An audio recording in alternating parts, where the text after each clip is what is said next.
Aujourd'hui, vous l'avez entendu dans la bouche d'Océane, dans la bouche d'André, encore à l'instant, c'est un jour spécial. C'est la fête de la Pentecôte. Mais qu'est-ce que c'est la Pentecôte au juste ? Si vous êtes chrétien depuis un moment, ou si vous avez bien écouté Océane tout à l'heure, vous avez compris que la Pentecôte renvoie au don de l'Esprit par Dieu aux premiers chrétiens.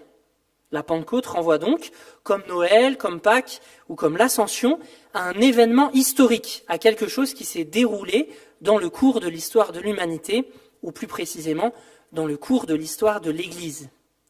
Mais, et c'est peut-être ça qui nous intéresse, nous, davantage aujourd'hui, quelles sont les répercussions de cet événement ? Qu'est-ce que cet événement change pour l'histoire du peuple de Dieu ? Qu'est-ce qu'il change pour nous à Lyon au XXIe siècle ? Par ailleurs, savez-vous qu'avant d'être une fête chrétienne, la Pentecôte était une fête juive ? Or, il me semble que comprendre le sens de cette fête juive peut nous aider à comprendre le sens de la fête chrétienne que nous célébrons aujourd'hui. Ça vaut donc la peine, même si ce sont des récits connus, de revenir à l'histoire de cet événement pour le méditer et s'en nourrir. Et je vous invite ainsi à lire avec moi dans le livre des Actes au chapitre 2, d'abord les versets 1 à 11, et puis on ira à la suite un peu plus tard. Livre des Actes, chapitre 2, les versets 1 à 11. Quand le jour de la Pentecôte arriva, ils étaient tous rassemblés au même endroit. Tout à coup, un grand bruit survint du ciel. C'était comme si un violent coup de vent s'abattait sur eux et remplissait toute la maison où ils se trouvaient assis. Au même moment, ils virent apparaître des sortes de langues qui ressemblaient à des flammèches. Elles se séparèrent et allèrent se poser sur la tête de chacun d'eux. Aussitôt, ils furent tous remplis du Saint-Esprit et commencèrent à parler dans différentes langues, chacun s'exprimant comme le Saint-Esprit lui donnait de le faire. Or, à ce moment-là, des Juifs pieux venus de chez tous les peuples du monde séjournaient à Jérusalem. En entendant ce bruit, ils accoururent en foule et furent saisis de stupeur. En effet, chacun d'eux les entendait parler dans sa propre langue. Dans leur étonnement, ils n'en croyaient pas leurs oreilles et disaient « Voyons, ces gens qui parlent, ne viennent-ils pas tous de Galilée ? Comment se fait-il donc que nous les entendions s'exprimer chacun dans notre langue maternelle ? Nous sommes Parthes, Mèdes ou Élamites. Nous habitons la Mésopotamie, la Judée, la Cappadoce, le Pont ou la province d'Asie, la Phrygie ou la Pamphylie, l'Égypte ou le territoire de la Libye près de Cyrène. Ou bien nous vivons à Rome. Nous sommes juifs de naissance ou par conversion. Nous venons de la Crète ou de l'Arabie. Et pourtant, chacun de nous les entend parler dans sa propre langue des choses merveilleuses que Dieu a accomplies. Amen. Seigneur, ta parole est la vérité. Transforme-nous par ta vérité, cette vérité que tu nous révèles par ton esprit qui vit en nous. Amen. Luc, l'auteur du livre des Actes, situe dans le temps la fête de la Pentecôte. Il la date, et il la date ainsi, quand le jour de la Pentecôte arriva. La Pentecôte est située au jour de la Pentecôte. Qu'est-ce que ça veut dire ? Comme j'ai dit en introduction, si Luc fait ça, c'est parce que la fête de la Pentecôte existait déjà avant les événements qui nous sont racontés dans ce texte. Avant d'être une fête chrétienne, la Pentecôte est d'abord une fête juive commandée par l'Ancien Testament, par Dieu, dans la loi, dans l'Ancien Testament. Alors qu'est-ce que c'est que cette fête juive de la Pentecôte ? D'abord, et on retrouve ça en Lévitique 23 notamment, la Pentecôte juive est une fête de la moisson, une fête agricole, une fête où le peuple offrait des sacrifices et les prémices de leur récolte à Dieu pour dire à Dieu leur reconnaissance pour la moisson. Et en plus de ça, les moissonneurs devaient ne pas moissonner jusqu'aux extrémités des champs pour laisser les bords des champs à glaner pour les plus démunis. Dès l'Ancien Testament, cette fête est aussi appelée fête des semaines ou fête de Pentecôte, un mot qui veut dire 50 jours en grec, parce que la date de la fête des moissons est calculée à partir de la fête de la Pâque en comptant 7 semaines, d'où le nom fête des semaines, ou 50 jours. Les Juifs devaient compter 50 jours à partir de la fête de la Pâque pour calculer la date de la fête des moissons, ou donc fête de la Pentecôte. Et au fil des siècles, et ça nous intéresse davantage pour comprendre ce qui se passe en Acte 2 et la manière dont Luc le raconte, au fil des siècles, s'est ajouté à ce sens de la fête agricole le sens d'un renouvellement de l'alliance avec Dieu. Petit à petit, la fête, c'est devenu la fête où le peuple renouvelait ses engagements envers Dieu, où le peuple renouvelait son alliance envers Dieu. Pourquoi ? Pour différentes raisons, mais une qui est vraiment importante pour nous, c'est qu'ils ont associé cette fête des moissons à la célébration du don de la loi au Sinaï. Vous savez, c'est un événement qui est raconté en Exode 19, qui est l'événement majeur du peuple d'Israël. C'est même l'événement, on peut dire, où Dieu a mis à part ce peuple pour lui, pour le servir, et où il lui a révélé sa loi pour que ce peuple le serve. Ça nous est raconté en Exode 19, lorsque Dieu a donné sa loi au peuple à travers Moïse. Et en fait, cet événement a lieu dans l'année à peu près à la même période que la fête des moissons. Et donc au fil des siècles, le peuple juif a associé les deux. Cette fête des moissons, où ils disent leur reconnaissance à Dieu pour la récolte, et cette fête de la célébration du don de la loi au Sinaï, qui nous est racontée en Exode 19. Et si je vous parle de tout ça, c'est parce que dans sa manière de raconter les choses, Luc, l'auteur du livre des Actes, fait allusion à Exode 19. On retrouve dans Acte 2, lors du don de l'Esprit, le bruit et le vent qui accompagnaient la manifestation de Dieu en Exode 19 lorsqu'il a donné sa loi à son peuple. Le bruit et le vent. En Exode 19, quand Dieu donne sa loi, on nous dit qu'il y avait un grand bruit et du vent. Et là aussi, lorsque l'Esprit descend, de la même manière, Luc nous dit qu'il y a eu du bruit et du vent. Et les deux textes, Exode 19 et Acte 2, insistent sur l'unité du peuple de Dieu, sur le fait que le peuple de Dieu s'est rassemblé et était uni en Exode 19 pour répondre ensemble à tout ce que le Seigneur a dit et pour s'engager à le faire. En Acte 2, on nous dit qu'ils étaient tous ensemble, là aussi, dans un même lieu, pour recevoir l'Esprit. Et enfin, un troisième parallèle entre les deux textes qui est plus indirect, mais qui est quand même très intéressant. Des commentateurs juifs d'Exode 19, donc ce n'est pas le texte d'Exode 19 lui-même, mais des commentateurs juifs qui ont écrit à peu près en même temps que Luc, au 1er siècle, ont écrit à propos d'Exode 19, écoutez bien, la voix divine sortit et se partagea en 70 voix, en 70 langues, de façon que tous les peuples l'entendent, et chaque peuple entendit la voix dans sa propre langue. En parlant d'Exode 19 et du don de la loi, intéressant que Luc reprenne ça, c'est pas qui a écrit en premier, mais reprenne ça pour l'appliquer à la Pentecôte chrétienne, au fait que l'Esprit Saint descende et que les langues se partagent et que les apôtres proclament les merveilles de Dieu dans toutes les langues qui étaient représentées ici. Ce qu'il faut retenir, c'est que Luc présente donc intentionnellement la Pentecôte chrétienne comme une fête de la nouvelle alliance. Ici, ce n'est pas la loi qui est donnée, comme en Exode 19, mais c'est l'Esprit même de Dieu. De la même manière que Dieu a mis à part un peuple par le don de la loi en Exode 19, l'Église est ici constituée et mise à part lors de la Pentecôte par le don de l'Esprit. La Pentecôte chrétienne, c'est la naissance de l'Église, peuple de la nouvelle alliance, mis à part par Dieu, par le don de l'Esprit, de la même manière que Dieu s'était mis à part un peuple dans l'Ancien Testament par le don de la loi. L'Esprit, nous révèle ce texte, c'est celui qui ajoute des hommes et des femmes au peuple de Dieu et qui les lie les uns aux autres en un seul corps. En nous ajoutant au peuple de Dieu, l'Esprit fait de nous des membres d'un seul corps. Le don de l'Esprit, c'est donc la constitution d'un peuple. Et Paul l'a bien compris lorsqu'il écrit dans sa première lettre aux Corinthiens, au chapitre 12, verset 13, « Nous avons tous été baptisés dans un seul et même esprit pour former un seul corps. » L'expérience que nous avons chacun avec l'Esprit qui vient habiter en nous est une expérience qui, dans le même temps, est communautaire.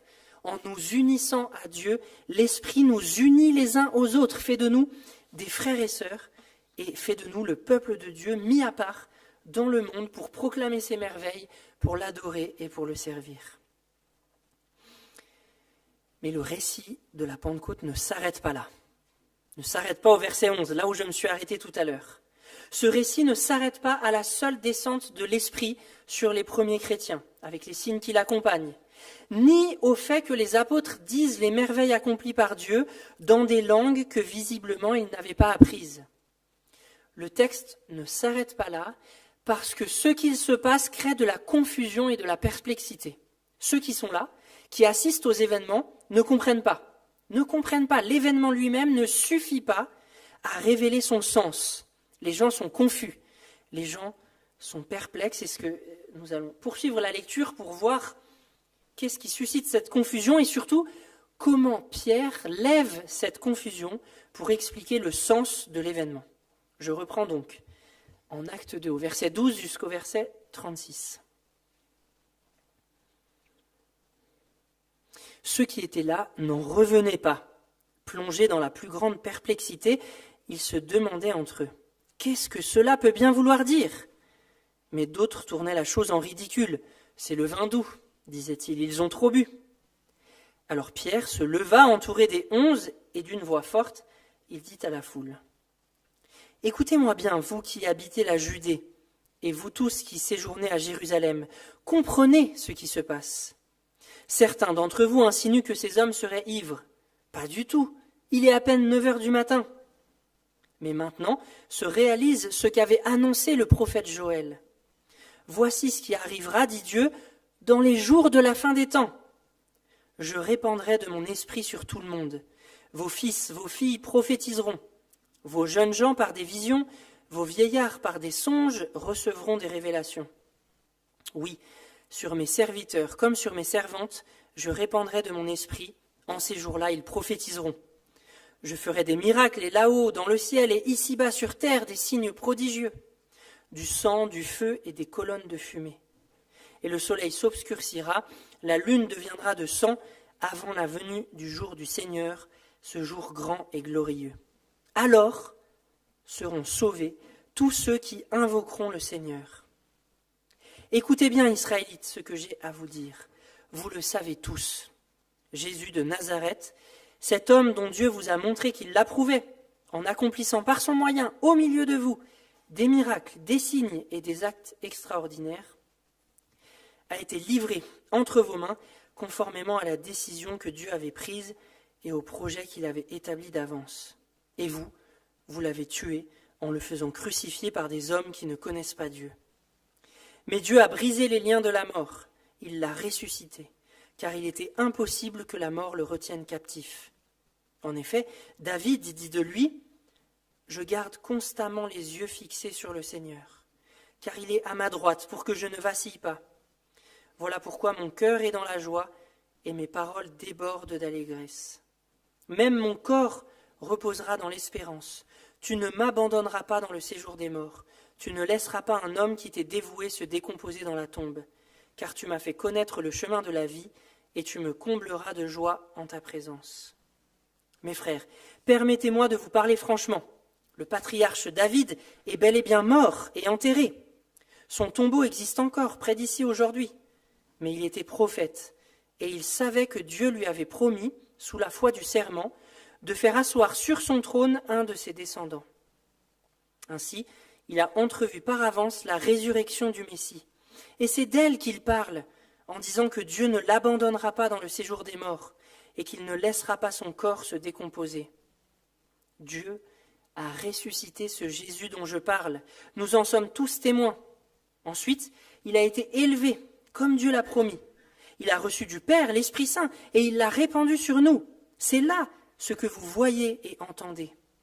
En effet, David, lui, n'est pas monté au ciel, mais il a dit, « Le Seigneur a dit à mon Seigneur, viens siéger à ma droite, jusqu'à ce que j'aie mis tes ennemis à terre sous tes pieds. » Voici donc ce que tout le peuple d'Israël doit savoir avec une entière certitude.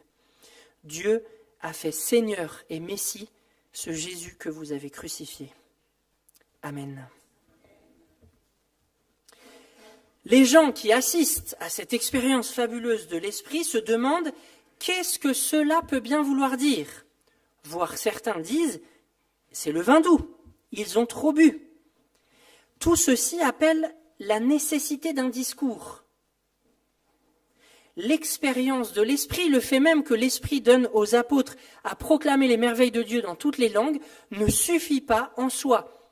Il y a besoin que Pierre prenne la parole, qu'il prononce un discours, pour expliquer, pour donner sens à cette expérience merveilleuse de l'Esprit qui vient de se dérouler.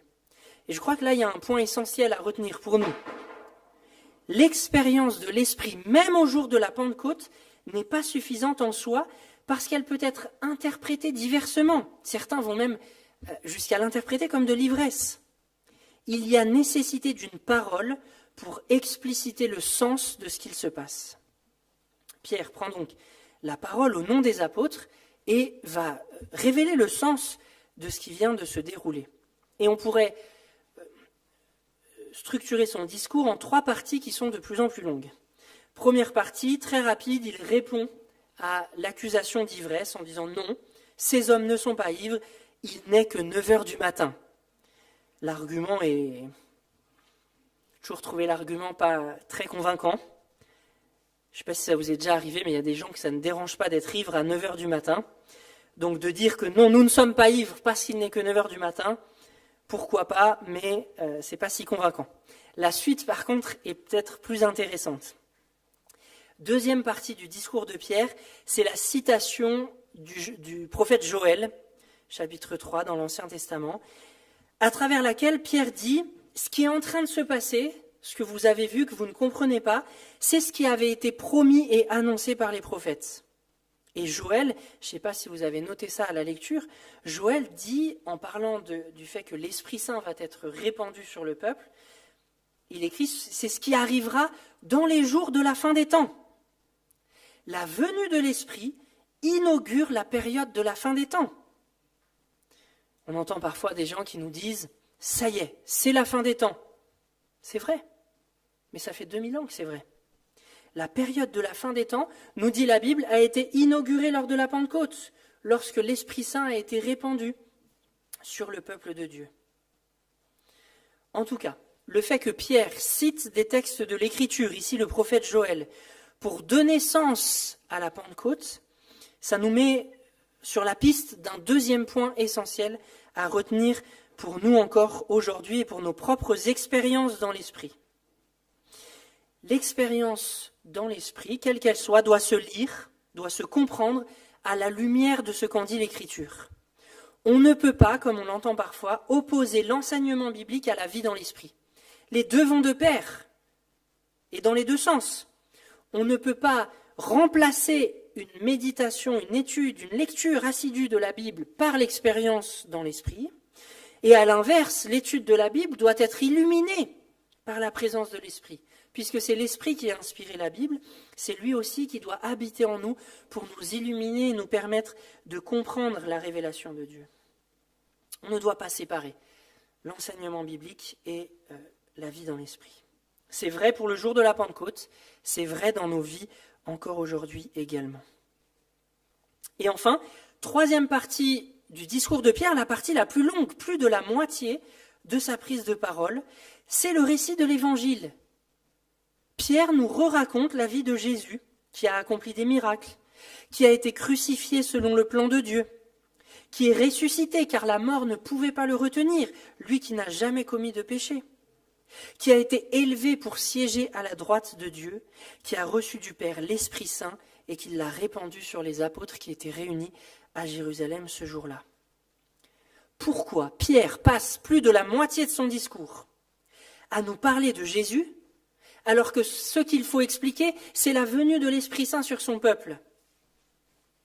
Comment ça fonctionne? Le fait que Pierre consacre volontairement plus de la moitié de son discours sur la vie de Jésus, sur l'Évangile, ça nous met sur la piste du lien, cette fois-ci, et c'est mon troisième point essentiel, entre l'Esprit et Jésus-Christ, entre l'Esprit et ce que le Christ a accompli, entre l'Esprit et l'Évangile.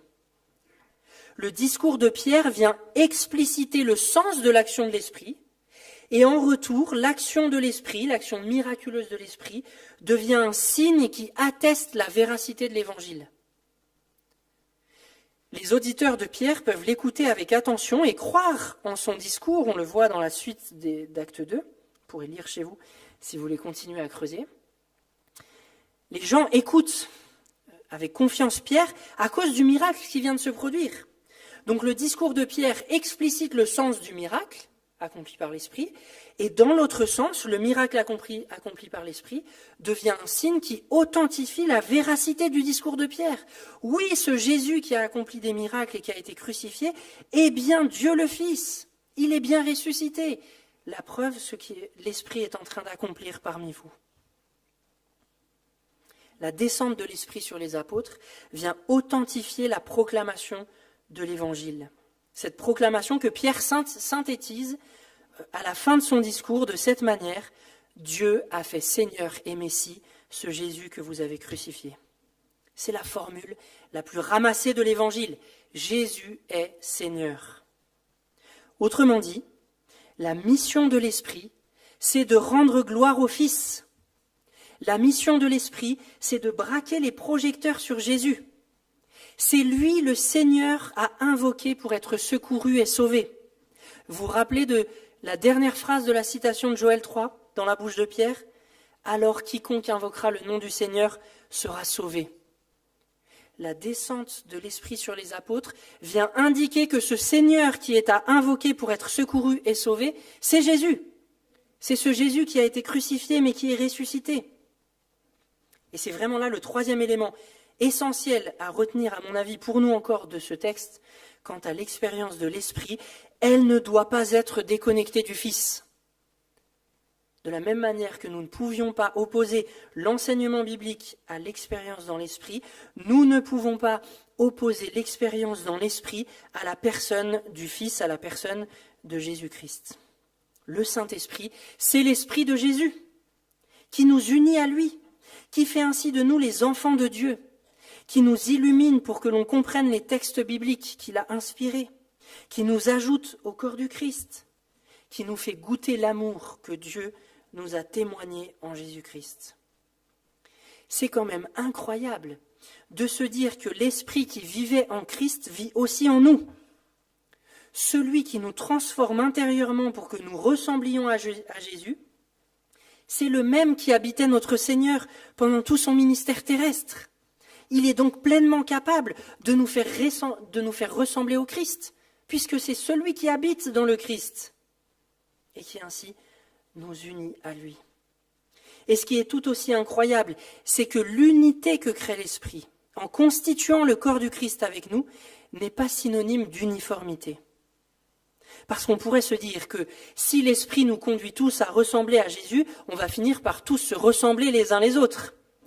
On va finir par être des clones. Mais ce n'est pas ce que fait l'Esprit. Dans sa puissance, il fait certes de nous des petits Christ, c'est la signification du terme chrétien, mais il le fait à partir de qui nous sommes, à partir de notre personnalité, à partir de notre histoire, à partir de notre culture. On le voit dans le texte par l'action que produit l'Esprit lorsqu'il descend sur les apôtres. Il fait proclamer les merveilles de Dieu aux apôtres dans la langue maternelle de leurs auditeurs. Dès sa création, l'Église est tournée vers le monde et vers sa finalité. Qu'est-ce que c'est la finalité de l'Église ? La finalité de l'Église, c'est que ses frontières un jour s'étendent jusqu'aux extrémités de la terre, que la création tout entière devienne le temple de Dieu et que toutes les nations rendent honneur et gloire au Dieu trinitaire dans toutes les langues. La Pentecôte qui se déploie ensuite envers les Samaritains en acte 8 et envers les non-juifs en acte 10 est sous bien des aspects un événement unique qui n'est pas à reproduire. C'est une fois pour toutes que le Père et le Fils ont déversé l'Esprit sur le peuple de Dieu. Et une fois pour toutes que l'Église est venue à l'existence, elle ne va pas revenir de nouveau à l'existence. Cependant, nous sommes appelés à nous situer dans la continuité de la Pentecôte sous d'autres aspects. Dans la puissance du même Esprit, nous sommes invités à continuer la proclamation des merveilles de Dieu et du règne du Seigneur Jésus pour susciter chez ceux qui nous écoutent les mêmes questions qu'a suscité le discours de Pierre. Vous relirez ça chez vous si vous le souhaitez, mais lorsque Pierre a fini de proclamer l'Évangile, Dieu a fait Seigneur et Messie ce Jésus que vous avez crucifié, les gens ici demandent « Mais frères, que devons-nous faire » nous aussi, que dans la puissance du même esprit, nous puissions, en proclamant les merveilles de Dieu, susciter ces mêmes questions. Que des gens viennent nous voir en demandant que devons-nous faire. En un mot, nous avons à nous situer dans la continuité de la Pentecôte en manifestant notre unité dans l'Église et en proclamant l'Évangile à l'extérieur de l'Église jusqu'aux extrémités de la terre. Amen. Je vous invite à quelques instants de silence pour recevoir ces paroles. Seigneur, merci d'avoir déversé ton esprit sur nous. Merci toi qui règnes dans le ciel, qui as reçu l'esprit du Père. Merci de l'avoir déversé sur nous. Par ton esprit nous avoir unis à toi. Par ton esprit nous avoir unis les uns aux autres en faisant de nous des frères et sœurs, des membres d'un même corps. Remplis-nous tout à nouveau de ton esprit, Seigneur, pour que nous puissions grandir dans cette unité, dans l'Église, et que nous puissions continuer de proclamer tes merveilles jusqu'aux extrémités de la terre, pour que toute la création devienne ton temple, le lieu où tu habites. En ton nom, Jésus. Amen.